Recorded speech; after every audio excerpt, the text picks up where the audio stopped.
Hello. By the way, so I'm back, everyone. So this is Mr. Michael Culus. So before we start, so please click the subscribe button and also the bell for more notification and updates. Okay. So about for today, so I want to present to you the Cartesian coordinate system. So this is from the grade 8 standards. So, yung sa grade 8 standards natin, so, what I mean is, before, when we are in grade 7, we are introduced with the line. To be specific, we use the line, representation of line, also, not only in shapes or geometry, but also in numbers. If you remember, there is what we call the real numbers. Okay? So, sa real numbers, this is 0 sa gitna. Okay? So, ibig sabihin, every corresponding points, infinite set of points in the line is what we call real numbers. On the left is positive, positive values. And on the left side naman is what we call the negative values, negative real numbers. Okay? In short, meron tayo tinatawag na set of real numbers. So, every corresponding points we have here is what we call real number. Okay, each point is represented by real number. Okay, so this is horizontally. Positive on the right, negative on x. So sir, ano ba yung mga example ng real number? Syempre positive 1, positive 2. Meron negative version, of course, negative 1, negative 2. Pero lahat yan ay integers. Yan, yung sasabi natin may sign na whole numbers. Ngayon, pwede ba, is it possible ba in between them? Yes, that is rational numbers. Okay? So, mga rationals yan. Yung mga pwede ma-express as a fractions. Okay? Katulad na lang ng positive 1 half or 1 half. Negative 3 half. Yan. Pasok din siya. Sir, paano yung mga irrationals? Yes, kasama. Part siya ng real number. Yung mga bagay na hindi pwedeng gawing real, what do you call this? Di siya pwedeng gawing fractions or rational. Example is square root of 2. Nandito banda yon. So, alam ko hindi ganun ka-accurate to. Dahil sa magnitude. So, bawa square root of 2 dito makita. It is also irrational. Another example is pi. Okay. Another is Euler's number. Dito makita. Sa may ibabaw nito ng arrow. Okay. Yan. So, diyan sila makita. Each one of them. Okay. Mga irrational. So, sa madaling salita, lahat yan ay real numbers. Okay? Every corresponding points. Meron ba imaginary number? Yes, pero hindi yun yung sakop today. Ulitin ko, ang sakop tatay today is Cartesian coordinate system. Sir, why do we need to use Cartesian coordinate system and what is good for? So, there's something to do kasi with graphing, mathematical graph. Okay? Kailangan siya when it comes to um, looking at the point of view of the figures. Okay, these are the questions that I encounter. Some of them said, is it possible ba to draw a number line vertically instead of horizontally? Isa na yan. Number two, where will you position the positive real numbers and negative real numbers? Number three, is it possible to have two number lines horizontally and vertically drawn intersecting each other? Number four, where do you think will the point of intersection be? And number five, what could possibly be the coordinates of the point of intersections? So these five questions ang na-encounter ko most of the time. But let me tell you na may ibang pangalan ang Cartesian coordinate system. Mas kilala siya sa yung Cartesian kasi is came from the word René Descartes, French mathematician. Mm. So may kwento kasi siya. So yung kwento niya is one day kasi nakahiga lang siya.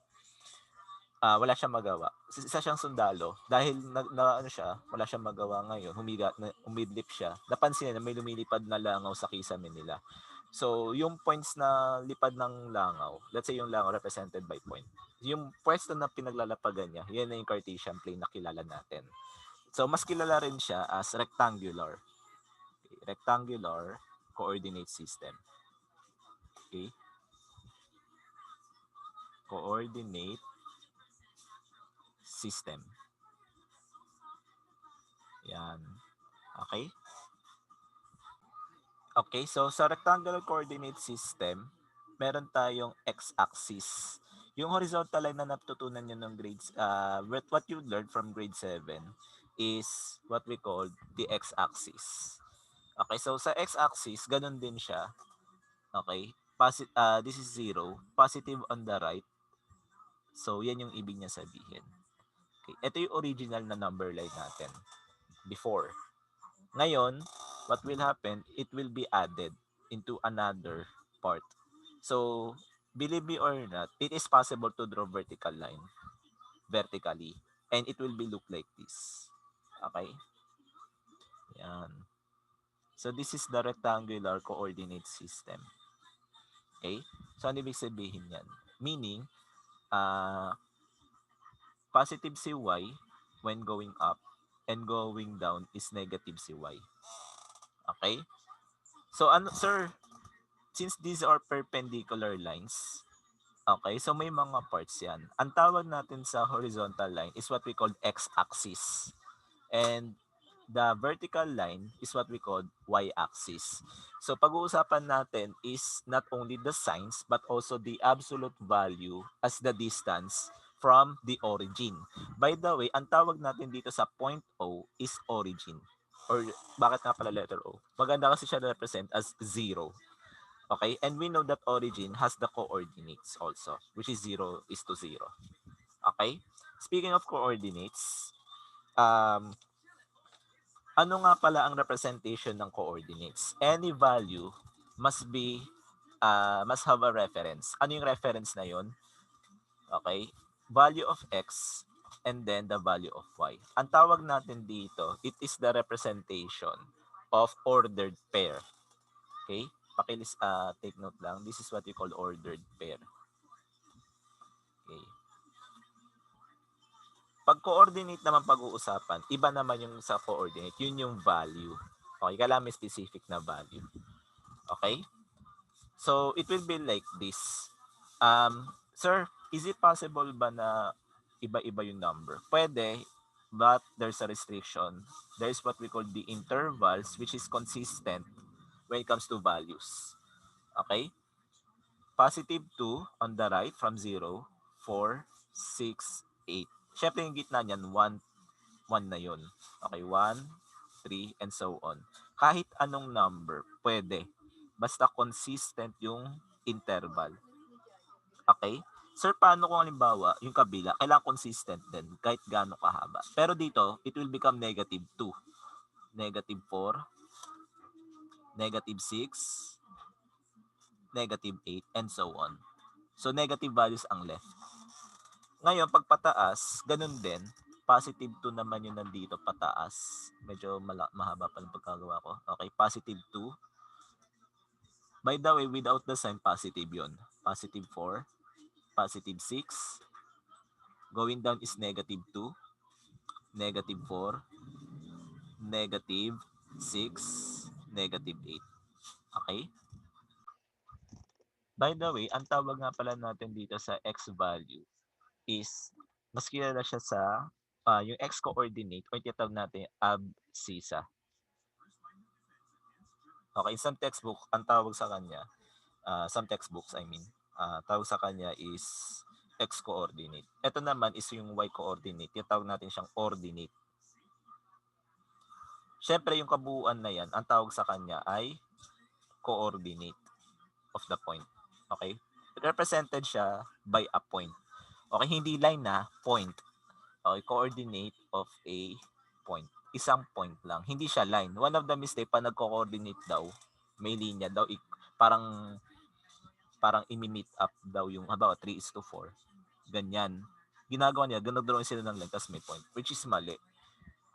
Kailangan dotted line to represent na may gap nandun yung consistency ng alignment. Consistency of the alignment lang, kaya may dotted lines. Okay? Pero in fact, point dapat siya. It represented as a point yung coordinate. Okay? Okay, let me remind you, meron naman tayong tinatawag na um, quadrants. Okay, quadrants. Sir, ano yung quadrants? Ang quadrants, ito yung region. Kumbaga sa map, meron tayong northeast, northwest, southeast, southwest. Quadrants. Ano ba yung mga quadrants? On this region, upper right corner, lahat ng values na nandito sa region na to is quadrant 1. Counterclockwise hindi clockwise. Dito naman, islatan natin siyang quadrant 2. This is quadrant 3, quadrant 4. Yan yung mga region. Provided, yung nasa pinagitna is origin.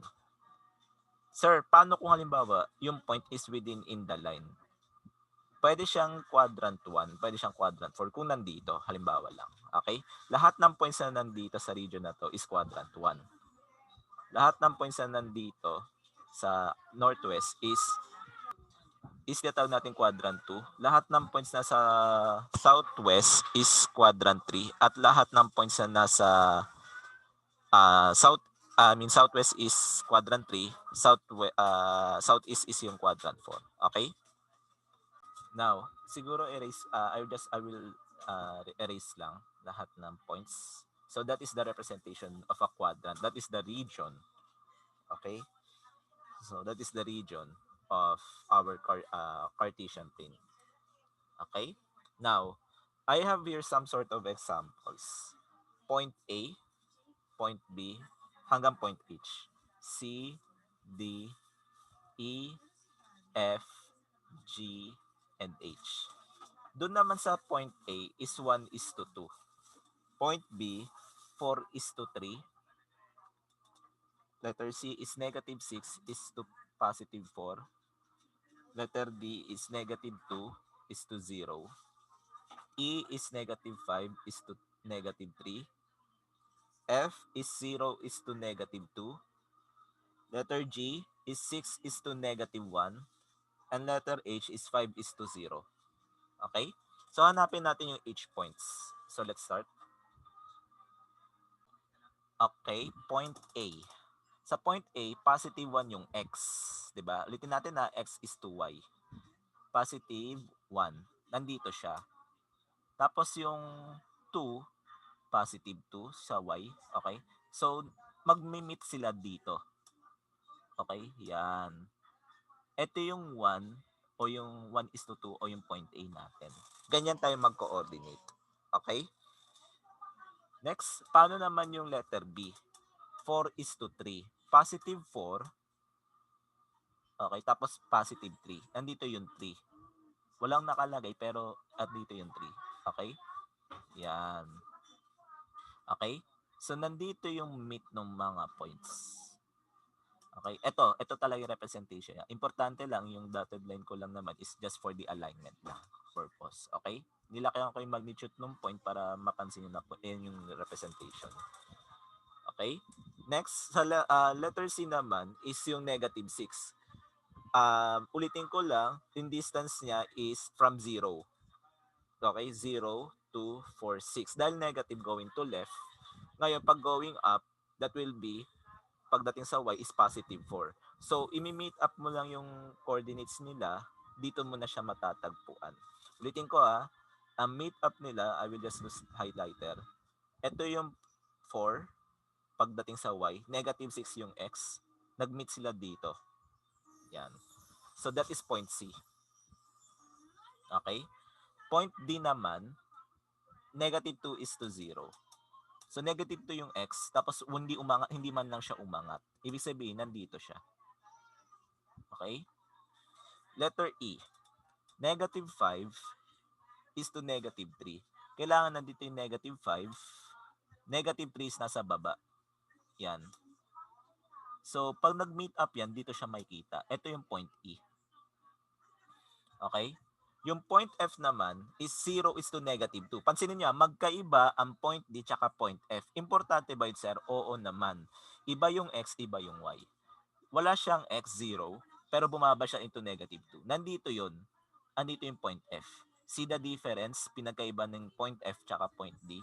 So, sobrang importante ng posisyon ng X and Y. So, magkaiba sila. Okay? Letter G. Letter G is what? Positive 6 is to negative 1. So, dapat nandito. Andito yung negative 1. So, dito makita yung point G. Point H, 5 is to 0. So, positive 5 tapos 0 yung Y. Nandito. Ito yung H. So, this is what you call coordinates. Okay, coordinates of a point. By the way, ano nga pala yung quadrant nila? Ang quadrant ng point A, since nandito siya sa region 1, okay, or yung quadrant 1. So, quadrant 1. Letter B, syempre, obviously, positive. So, quadrant 1 din siya. Letter C is negative 6 is to 4.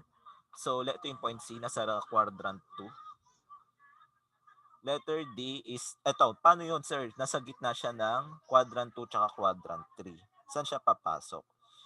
Hindi siya quadrant papasok. It doesn't involve in any quadrant. Pero, paano yun, sir? Pag ganun. E di, wala. Ano lang siya? Nasa x-axis lang siya. Okay? X-axis. Ngayon, negative 5 is to negative 3 yung point E. Quadrant 3. Same thing with letter F. Nasa y-axis naman siya. Okay? Wala siya dun sa x-axis. Okay? So, nasa x-axis lang siya. Y-axis. Point G, positive yung x pero negative yung y. Quadrant 4. Letter H, wala rin. So, x-axis din. Okay? X-axis. So, pwede mangyari na wala siya sa quadrant. Pero let me remind you, ano bang kinalaman ng quadrant? Ba't kailangan natin siya malaman? Listen, kailangan natin siya malaman kasi to see the signs. Positive and positive. Positive yung x, positive yung y, quadrant 1. Yun na yung clue nyo doon. Quadrant 2, negative yung x, positive yung y. Quadrant 3, negative yung x, negative yung y. But please let me remind you, hindi yan emoji Okay? And then, quadrant 4 is positive yung x, negative yung y. So, there you have it. Yan pala yung tinatawag nating coordinate system or Cartesian coordinate system. So, thank you for watching from my YouTube video. So, I hope to see you next time. Okay? So, for more questions or for more information, more inquiries, so please just comment, please leave a comment or any comments down below. So I'm willing to I will love to read the comments that you will give to me. So thank you and see you next meeting. And bago ko kayo i-dismiss, next meeting we will discuss about understanding relation. Ang example kasi ng relation and functions is one-to-one, okay, many-to-one, and one-to-many. Next meeting, malalaman niyo yung pinagkaibahan nila. Lahat yan relationship. Pero hindi lahat ng lahat yan relation. Yes. But hindi lahat ng relation ay functions or may functions. Example, toothbrush. Isang toothbrush, isang gagamit. Okay, function yun. Tama. Maraming toothbrush, isang tao gagamit. Yes. Pero hindi function ang isang toothbrush pero maraming gagamit. Okay? So next meeting malalaman niyo pa 'yan. So don't forget to subscribe everyone and don't forget to press the bell button uh, for more updates. Okay? So thank you.